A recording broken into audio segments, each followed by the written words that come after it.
La pire technique de manipulation dans un couple. Si tu suis cette chaîne depuis un moment, tu sais que je ne suis pas très copain avec les justiciers de la morale, puisque j'enseigne la manipulation pour séduire. Le credo de la chaîne, ça pourrait même être la fin justifie les moyens. Néanmoins, pour moi, une fois que la relation est établie et donc que le but est atteint, il n'y a aucune raison de faire souffrir inutilement une personne. C'est pour ça que je vais te parler du gaslighting.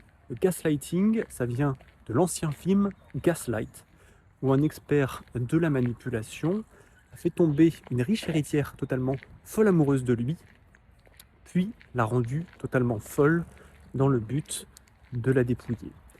Et cette technique peut s'élaborer dans la vie de tous les jours et avec des moyens très simples qui va consister à faire douter son ou sa conjointe de sa propre réalité.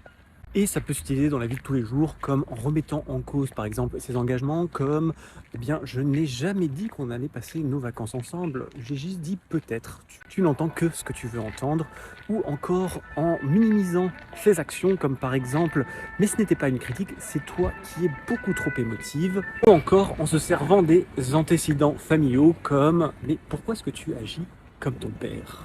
Si jamais ce genre de situation te rappelle quelque chose, que tu te sens mal et que tu te retrouves même à t'excuser systématiquement, eh bien malheureusement, c'est que tu es en plein dedans et qu'il va falloir agir vite. Pour des techniques en psychologie plus poussées et dans l'analyse des relations, je t'invite à taper sur le lien de ma